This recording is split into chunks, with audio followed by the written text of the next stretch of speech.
Estudantes disfarçados de turistas ocuparam a sede do governo, reivindicando uma educação pública, gratuita e de qualidade. E ao ocupar a sede do governo, eles começaram uma ação direta não violenta e foram retirados à força pela polícia. Poderíamos estar falando do Brasil, onde vários estados e escolas estão sendo ocupadas, mas estamos falando do Chile. No programa de hoje, vamos debater as manifestações dos jovens na América Latina e no mundo.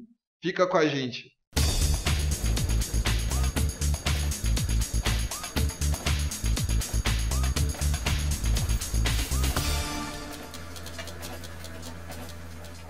Olá, eu sou o Rez e está começando agora o 4V Opinião. E no programa de hoje vamos debater sobre as manifestações da juventude na América Latina e também no Brasil. E para discutir esse assunto contamos com a presença do Leonardo, nosso correspondente internacional do 4V, e de Gunther Alexander da Presença. Então agora cada um tem um minuto para suas considerações iniciais, começando pelo Léo.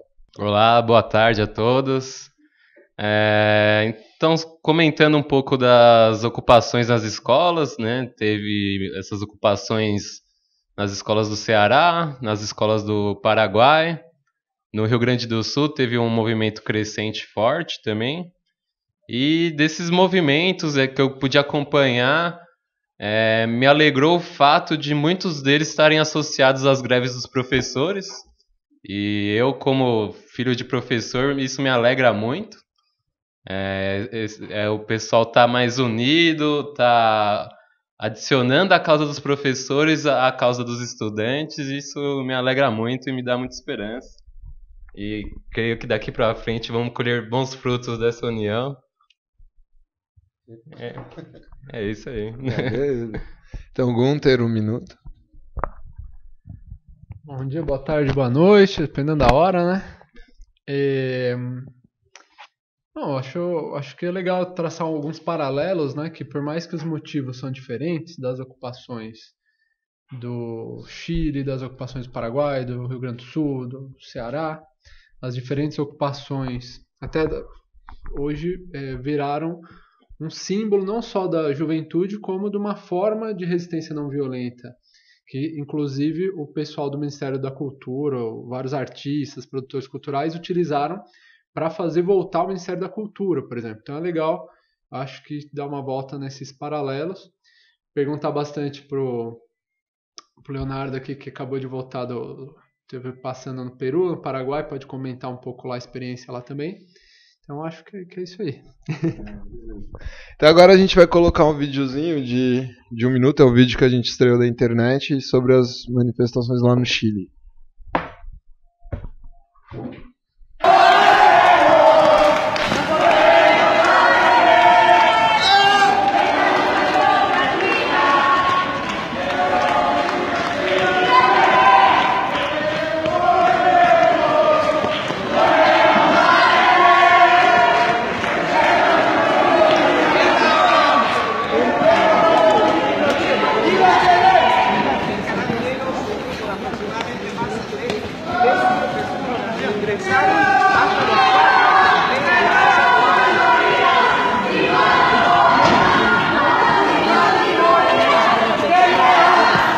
Semelhança com o Brasil é só uma coincidência.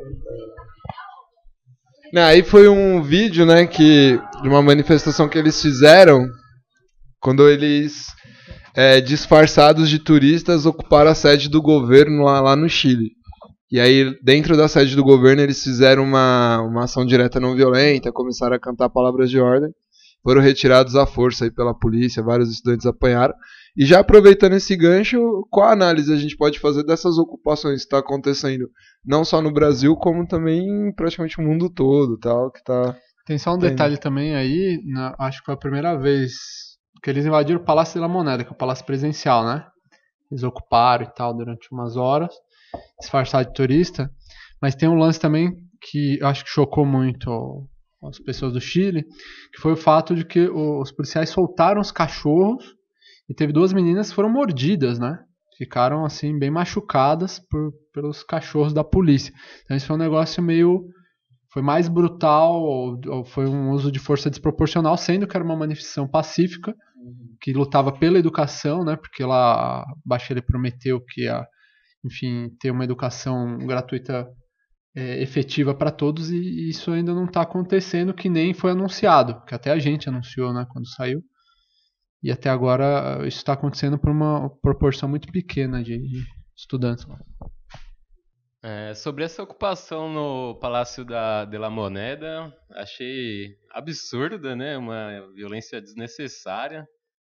A gente viu um pouco de violência também nas ocupações de São Paulo, o pessoal desocupar o Centro Paula Souza, outras escolas, a polícia chegando com ônibus para retirar estudante. É totalmente desnecessário, mas eles ainda não usam tanta violência porque fica feio bater em estudante. É o pessoal ainda muito novo, tal. Mas você vê que eles não têm muita intenção, muitas vezes, de negociar com o estudante. Ou alguns casos, quando querem negociar, você vê que tem algum motivo por trás, seja eleitoral ou para não ficar queimado. Mas você vê que muitas vezes o estudante ele tem que ir à luta para conseguir algum direito, porque se deixar, se não ocupar, não fizer nada, eles vão sucateando a educação.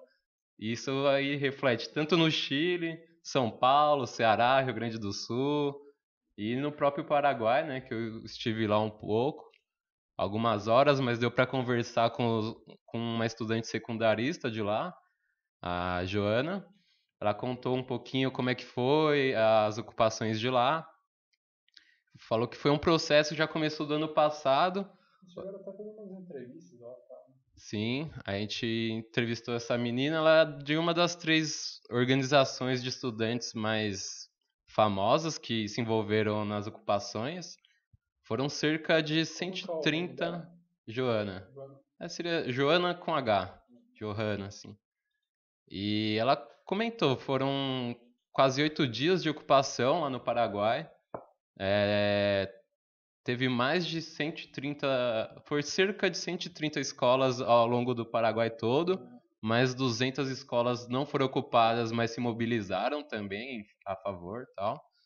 Começou numa escola no centro de Assunção e aí foi pipocando, foi espalhando. Essas 3 organizações de estudantes, eu tenho até o nome aqui, ó. A FENAS, que é Federação Nacional de Estudantes Secundaristas, a ONI, Organização Nacional Estudantil e a UNEP, União Nacional de Estudantes do Paraguai. Elas foram as que mais se organizaram para fazer essa ocupação de escolas, mas tiveram escolas também que tiveram ocupação independente assim, de algum movimento. E dentro do movimento dela, que era da ONI, eles faziam um revezamento entre o pessoal, entre as escolas, para ver uma comunicação, para ver se estava faltando alimento, para ver se o pessoal tinha força para continuar com as ocupações e meio que para unificar o discurso, para poder pedir para o governo as mesmas coisas, todas as escolas e tal. E aí, o primeiro que eles queriam, na verdade, era a renúncia da ministra Marta Lafuente. Eles conseguiram isso. Ministra da Educação. Eles conseguiram isso e eles pediam também mais outros 3 pontos principais. Um era como se fosse um projeto de lei, tem um outro nome lá. Era um projeto de lei que ele tirava a autonomia dos grêmios estudantis. Essa era uma das principais reivindicações. O segundo era de estado de emergência total da educação. E o terceiro era maiores investimentos e a criação de uma frente de trabalho entre os senadores, deputados, a presidência, o ministro da Fazenda e o ministro da Educação, com os estudantes para negociar como poderia melhorar a educação. Então foram esses 3 principais fatores. Após as ocupações, após a renúncia dela, a princípio foi atendido. Então foi decretado estado de emergência na educação. Eles conseguiram, eles vão ter a primeira reunião desse grupo para negociar as melhorias de educação. Só que eles afirmam que o governo, às vezes, eles estão cedendo, mas eles são muito vagos. Quais serão as melhorias? Para quando? Eles meio que negociam, só que não dá prazo, não dá muita coisa. Então, é mais ou menos isso que estava acontecendo lá. Porém, eles já ficaram felizes porque agora eles estão sendo ouvidos. Os pontos principais que eles estavam pedindo estavam sendo atendidos. Então, eles estão esperançosos e, ao mesmo tempo, estão continuando assim, combativos. Até porque o ministro da Educação que entrou, ele é o Henrique Riera, e ele era o superintendente num caso que teve lá em Assunção, do incêndio de um supermercado que matou muita gente. Então tem muita gente pé atrás com o governo dele, como ministro da Educação, até porque ele não tem assim formação em pedagogia nem nada. Ele é tipo um político conhecido, então ele já tem uma forma de falar melhor, sabe? Mas até agora eles estão botando uma fé, até porque tudo que foi solicitado pelos estudantes vem sendo atendido, então tá Não, caminhando, assim.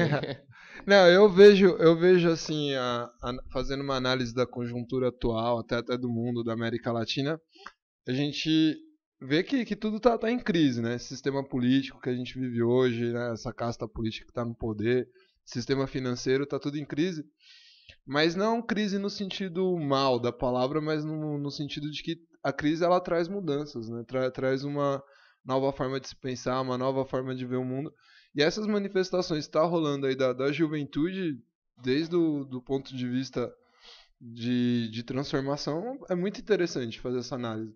Né? Que a gente vê escolas, e desde a Revolução dos Pinguins, isso no Chile, que acho que hoje essa manifestação que rolou lá é fruto disso, desde essa época daqueles jovens que começaram isso.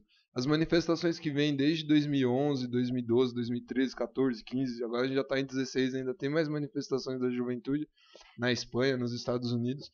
Isso, para mim, como a gente já falou em outros programas, é uma abertura de futuro. A gente vê que essa nova geração que está vindo não está aceitando essa forma, né, retrógrada que a gente está vivendo, de democracia representativa, de sistema financeiro que só quer lucrar com tudo, que trata as pessoas como consumidores, que dentro da reivindicação tá lá, uma educação de qualidade. Mas o que seria uma educação de qualidade? É ter uma escola que realmente forme pessoas, forme seres humanos, forme, né, que tem esse pensamento de transformação, de mudança. Acho que isso é muito interessante, a gente até ampliar esse estudo, né, aqui em São Paulo, que rolou. Na Europa também, em Roma, quando os alunos estavam ocupando aqui em São Paulo, eles estavam ocupando lá na Itália, ocupando Portugal. Então, quer dizer, acho que essa juventude que tá aqui, né, hoje, que está surgindo essa nova geração, abre o futuro, assim, eu vejo essa abertura para o novo. Assim.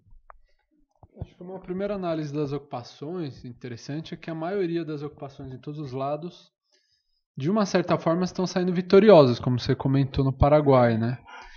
Até se for traçar um paralelo, por exemplo, com as ocupações que estão rolando ainda, né? Na Funarte, nas secretarias de cultura, né, ligadas ao Ministério da Cultura, foram vitoriosas porque o novo governo interino teve que retroceder e colocar o Ministério da Cultura de volta, né? Por pressão não só das ocupações, também teve outras pressões dos artistas, da mídia, pressões internacionais, mas também das ocupações, né, que foram muito fortes. Então, eu acho que é esperançador ver que muitas coisas que antes se falava, porque o jovem não ocupa os espaços, não quer saber de política, eu acho que não quer saber de certos espaços, porque outros, como esses, estão sendo ocupados e de uma forma cada vez mais sistemática no mundo todo, né? Cada vez mais casos e tal, coisa que antes era muito esporádico, agora é o tempo todo, pipoca aqui, daqui a pouco pipoca de mal, dá para acompanhar a quantidade, né? Já são centenas de colégios ocupados em diversos países. Então muda um pouco a tática que tinha antes nas primaveras, que era ocupar as praças, que hoje, por exemplo, aqui no Brasil tentaram ocupar as praças, mas não deu muito certo. Já ocupar os colégios deu mais certo. Então, uma primeira análise é que é uma tática de ação muito eficaz, é não violenta, é efetiva para pressionar quem está no poder, né?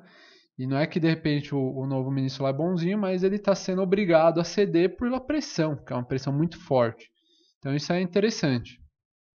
Agora, outra coisa que eu ia perguntar lá do Paraguai é como é que foi as desocupações também lá, né? Se a Joana comentou alguma coisa, se foi tranquilo, ou eles que saíram, como é que se deu essa parte? Então, das desocupações, ela não chegou a comentar em específico. Creio eu que foi desocupado porque houve uma certa negociação realmente com os governantes, eles foram ouvidos, então ficou meio que desocuparam meio que por livre e espontânea vontade, até porque as reivindicações foram atendidas, né? Mas não sei se essas reivindicações foram atendidas até para o pessoal desocupar e eles botar a bola para frente e continuar das mesmas coisas, né? Sucateando a educação como eles já vinham fazendo. Mas um dos motivos da ocupação já foi justamente que eles tiveram reivindicações do ano passado que não tinham sido atendidas, que eram as mesmas, né? Não é a primeira ocupação, eles já fizeram várias outras. Né? Ocupação, ano passado ela comentou que teve uma escola que ficou ocupada, só uma, mas ficou ocupada por mais tempo até, foram 17 dias. E teve um processo lá que eles chamam de Primavera Estudantil, que foi um conjunto de mobilizações, saiu muita gente na rua para protestar na frente lá do Palácio do Governo. Então isso eu também acho interessante, porque as coisas não vêm acontecendo do dia para a noite. Elas aconteceram, por exemplo, começou lá na Revolução dos Pinguins, lá no Chile. O Paraguai teve manifestação ano passado, ocupação esse ano. Aqui em São Paulo começou, depois espalhou para outros estados. Então, esse é o papel da mídia livre também, não só para ocupação, mas até para outras questões políticas. Parece que o pessoal aprende uns com os outros e vai fazendo esse movimento crescer. Cada vez mais você vê o que tem algo de novo aqui vai se refletindo em outros lugares. E também você vê que o pessoal vai inovando. Então a ocupação desse lugar tem algumas características diferentes dos outros. E aí o pessoal vai pegando essas informações, monta até manual, cartilha de como ocupar. O pessoal tá criando essa cultura de protesto, de ocupação. No Paraguai tinha uma cartilha lá também? Não tinha. Essa daí foi daqui de São Paulo, né? Teve um manualzinho, entre aspas, simples, mas eficiente, né? Porque é algo que não tinha antes, né? Então, o que me anima é isso, porque tá começando agora com a ocupação, coisa que a gente nunca teve. E daqui pra frente a tendência é melhorar pra gente, né? Porque é aquele bordão, pior que não tá, não fica, porém tem coisas que melhoram também, né? É verdade. Não, só aproveitando aí que você colocou, né, um outro tema que a gente não pode deixar de falar é sobre a política nacional aqui. Então tem um outro VT que a produção preparou. Se tiver assistir, a gente comenta um pouquinho. Meu, pior que fica.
Vamos lá, então quais são as intenções?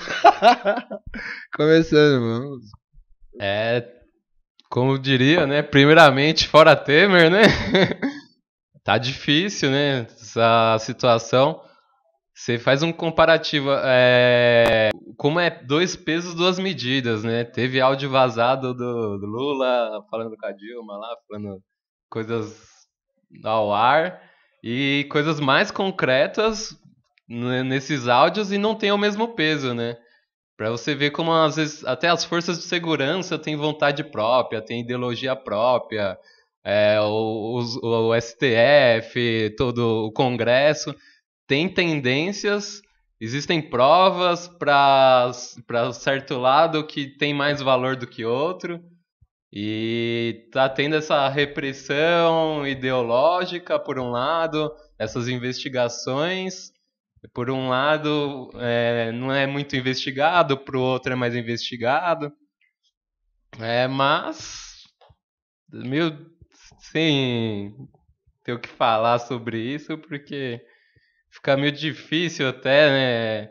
É um governo que entrou não democraticamente, que tem maioria no Congresso, tá fazendo o que quer, tá cortando investimento para tudo que é lado, e a gente se sente um pouco às vezes de mãos atadas, né?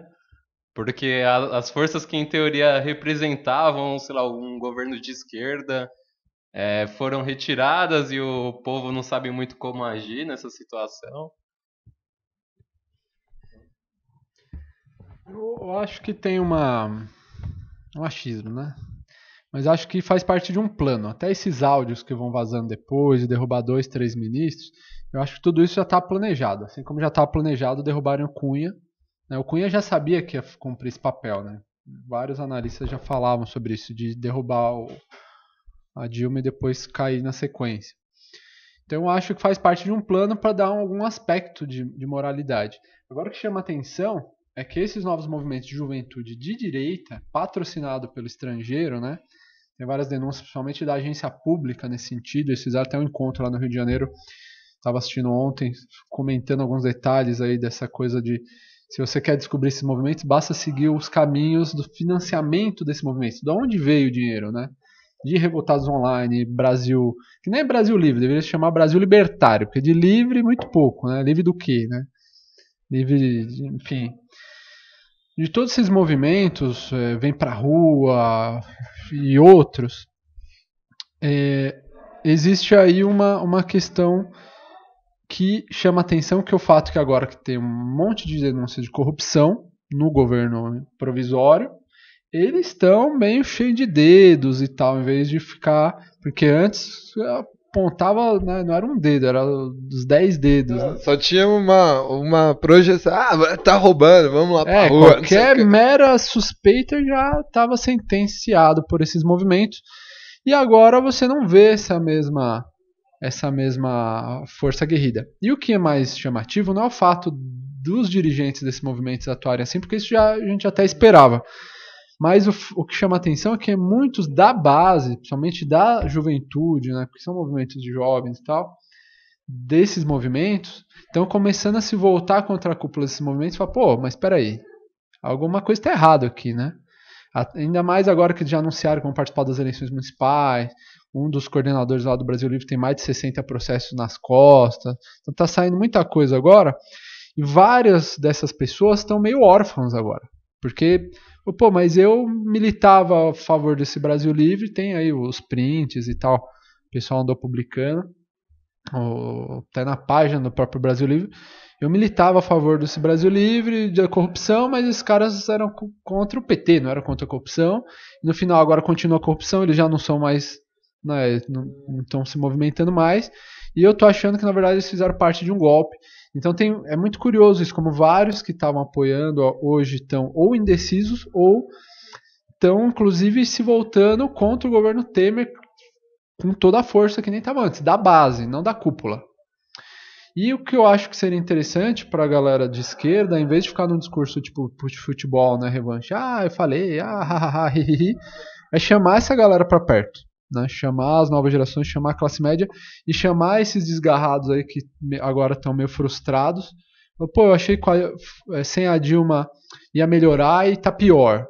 Então, realmente, agora que você caiu a ficha, então vem com a gente, vamos. A gente não é, né, que ninguém é a favor do PT, a gente não é petista, Mas assim como está rolando essas ocupações dos colégios, precisa começar a rolar uma ocupação dos espaços políticos para transformar a política em outra coisa, né? Bom, infelizmente o nosso tempo está acabando, né? Então agora a gente vai para o encerramento. Então, 1 minuto para cada um para poder encerrar. E aí a gente termina. Que eu acho que até por conta desses movimentos novos surgiram investigações, que eles fizeram um pacto com o PSDB, PMDB, que atuaram de forma tendenciosa nesse processo político, né? Peço às pessoas consciência, que elas se informem quais são as motivações do que elas apoiam, quais são as motivações reais deles, se é realmente pela corrupção ou se tem algum motivo por trás, seja poder ou enfim. E para apoiar os movimentos estudantis e os movimentos populares em geral, porque o povo tem que estar unido, ir para a rua, e tudo vai ser na base da conquista, não vai vir nada de mão beijada, né? Tem muita gente faz muita influência e que eles estão defendendo deles e o povo tem que defender o que é seu de direito. Eu acho que como conclusão final dá para falar, como alguns já estão falando, em golpe dentro do golpe, né? Então você tem múltiplos golpes. Tem o que deu golpe na Dilma, agora os que tentam dar o golpe no golpe, nos golpistas, né? Principalmente agora está rolando uma espécie de estranhamento entre os diversos bandos. Então, sei lá, o tal da Paulinho da Força já saiu brigado, José Serra dizem aí, não sei se é verdade, mas tem vários analistas que dizem que é ele que estaria incitando, ou alguns setores do PSDB estariam incitando o vazamento para que algumas pessoas do PMDB ficassem mais enfraquecidas, ou até tirar o Temer. Não sei, tem muita especulação, mas o fato é que está rolando, né, o ladrão, né, que rouba ladrão, né, que come o ladrão. Então, nesse momento, o que eu acho interessante é chamar a galera que está se dando conta para participar junto com a gente. Bom, nós do 4V acreditamos que não deve existir nem revanchismo e acreditamos que deve ter uma união, né? A gente tem que encontrar um ponto que nos une, né, em prol de uma sociedade mais justa, mais igualitária, mais humana. E em relação aos jovens também, essa abertura de futuro que dá é muito interessante desde esse processo. E para encerrar no programa de hoje, a gente falou um pouquinho sobre as manifestações dos jovens na América Latina e no mundo, e também um pouquinho sobre a questão aqui do golpe no Brasil. Se gostou, compartilha com seus amigos, com a sua galera, com o seu avô, sua avó, sua mãe. Não esquece de se inscrever no nosso canal, dar um like e deixar um comentário aí pra gente melhorando o nosso programa. Todo poder para o povo, todo poder para os jovens. Até a próxima. Tchau.